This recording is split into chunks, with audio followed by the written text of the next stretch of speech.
Hello, my name's John Chiverton. I'd like to present to you some work that I've been doing about simulating nanofibres in terms of in a 3D space and the imaging processes that are used or can be associated with imaging them in the sort of real world as well.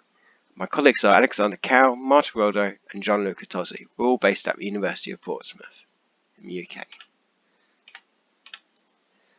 Fibres are commonly found in many biomedical tissue throughout the human body. Some commonly known ones are elastin and collagen fibres. Examples of particular areas that you might hear about are articular cartilage, scar tissue. And it's also interesting to see that there are synthetically engineered fibres out there as well that can be used for a number of different uses, such as tissue scaffolds. The structure of the fibres are of particular interest because it can affect the performance in these particular applications and also in terms of defining what sort of tissue they are and things like that. Imaging is a very important part of the process, so there's lots of different modalities associated with nanofibre based imaging, but in particular there's scanning electron microscopy and X-ray computed tomography, XCT.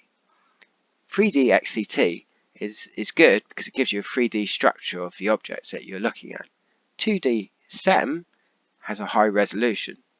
A couple of years ago we looked at combining data from both and that was interesting, but this work is about trying to look at ways to simulate the production of a volume of nanofibres and also the imaging process associated with it. There's been quite a lot of simulation. It's really useful because it can be used to help validate algorithms, because very often you're able to produce a ground truth associated with it in conjunction with producing a volume which is affected by various artifacts and things. This can save time, expense as well. Instead of actually having to physically prepare a sample and imaging it, you got everything sort of in the computer already. There's been quite a lot of work out there looking at straight lines. There's been 2D straight line simulations to help with estimating pore sizes, orientation distributions. We've looked at some 3D versions of straight line simulations for looking at ways to characterize your orientations as well. But none of these techniques have actually looked at the imaging processes, downsampling and the limited resolution associated with that you'll get with whatever imaging technique you're interested in. Of course there's noise as well, although we're not interested in noise. There's other work as well using more sort of computer graphics background back in 2001. That was quite advanced because it used splines, but they didn't give many details. Electrospinning is a commonly used process to synthesize actual physical nanofibres. Simulation process we use here replicates that in some way. It simulates the electrospinning process, plus it adds on the imaging aspect as well.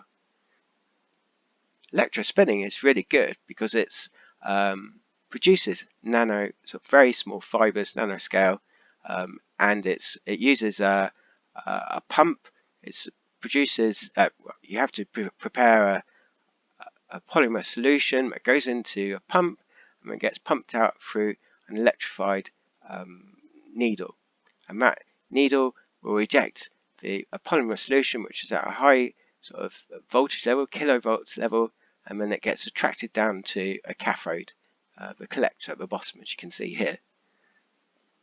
Thin strands of polymer fibres are then formed and can randomly scatter across that cathode, producing a nice sort of sample preparation for further analysis. The simulation we're using here kind of replicates that. It starts off with producing a number of randomly produced fibres in 2D. Okay, so we're using a sort of a spline based process for that, and control points that are randomly placed, and then we convert the parametric form of those splines into a Cartesian space, as you can see here with capital phi I here. Okay.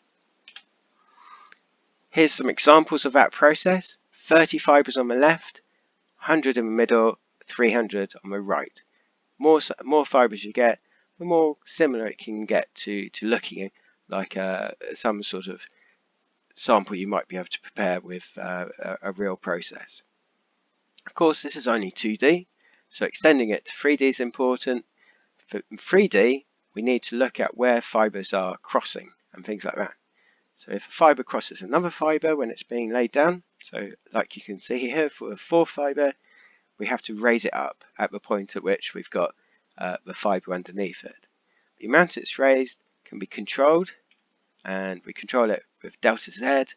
We add that onto the 2D fibre representation. So for each fibre in 2D we go through each one of those, and then we add on some spacing based on the number of fibres that are there already.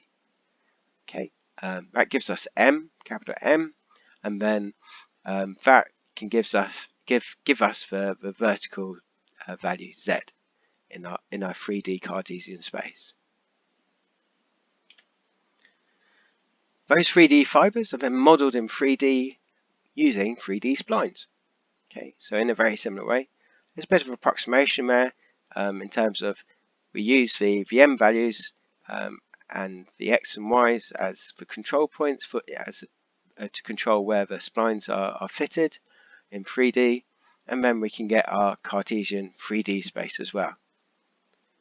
We can sum those up because none of the fibres are intersecting or anything, giving us a N fibre volume, capital theta down here. Okay. Here's a representation of the result of that process for 30 fibres, 100 fibres, 300 fibres. You can see the vertical spacing has raised up fibres above the other fibres. So if you've got a large number of fibres on top of each other, we've got a more reddy yellow colour. And as we've got more fibres, we've got more reddy yellow colours, representing fibres higher up in the volume. Of course, that's not the whole story. Imaging, we're interested in. So a common way of simulating the imaging process is convolution with a point spread function. So we're using a point spread function, Gaussian assumed, although of course others could be used for more accurate representation of the imaging process.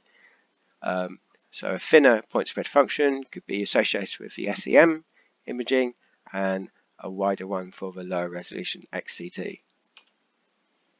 Here's the pipeline that you could call for producing these volumes. So going through the stages we've sort of just discussed, plus the 3D sort of volume is dilated as well. So we add in some dilations for this discrete part of the discrete approximation of the process.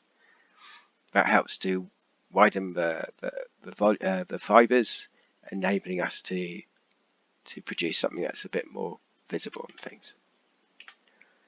Okay, so in terms of experiments, we used electrospinning as well. So we had some samples produced already. So these were polycaprolactone or PCL Nano-Fibres, and they were produced using a solution with chloroform and methanol. We had a syringe pumped at 1 millimeter per hour and a 20-minute collection time. Scanning electron microscopy, that's much higher resolution, giving us maybe a 10 nanometer resolution, but it's purely surface based. Okay, and then we've got the X-ray microscope producing maybe 155 nanometer resolution there. Okay, here's some examples of the SEM images at different scales, 2 different samples. We've got aligned fibres in the top 2 rows and randomly distributed in the bottom 2 rows. And these are some examples of the XCT images, but in terms of a volume rendering as well. The simulation we performed then was with 700 fibres in a 1000 cubed volume. The simulation took approximately 30 minutes with an Intel Xeon Core processor and 64 gigabytes of RAM. We used Python to code the algorithm. here we can see cross sections through the produced volume. We can see that the fibres are being sort of laid relatively well spaced apart, not touching so much. We can also see the effect of a point spread function, where some fibres are maybe in adjacent slices, but the point spread function has brought in some of their intensity into that other slice as well. It's interesting to look at different sizes of point spread functions. Okay, so we looked at a number of different values for the width of the point spread function. We can see here if we've got the point spread function is a bit too narrow, it's producing sort of discrete points where the fibres aren't very well connected. If we have a point spread function that's too wide, we get neighbouring fibres sort of merging into one and things, particularly where they cross over and stuff.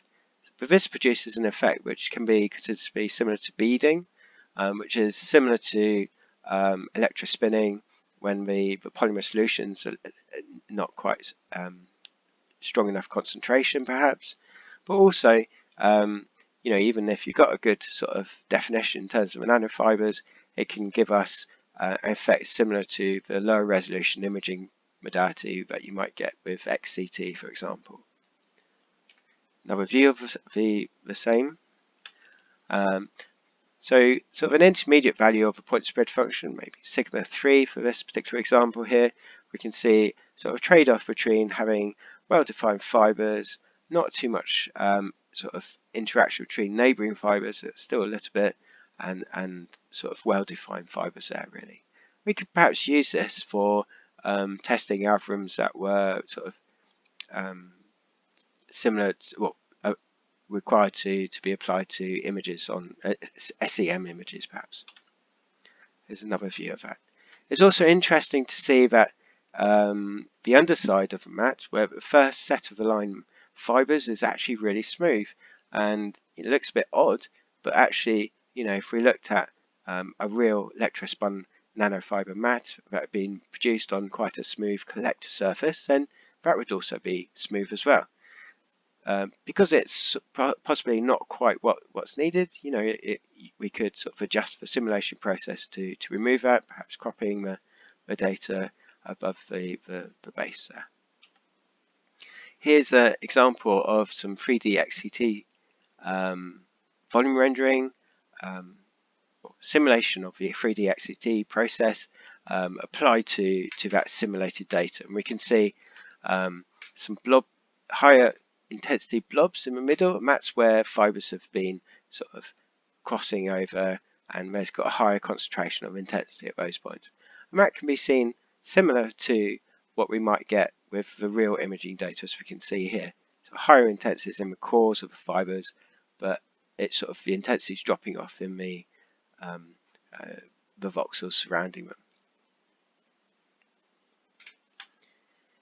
Okay, so basically we've looked at a simulation process that replicates the synthetic production of nanofibres, but it could also be used perhaps to simulate or other types of fibres that we might be interested in. We've got looked at sort of different ranges of resolution that may be able to replicate somewhat the resolution we might get with different imaging processes like XCT and SEM. Results do appear to be interesting, and it'd be interesting to see maybe some more detailed simulation on particular imaging processes, and also of course seeing how we could apply these results of these simulations to testing some algorithms too.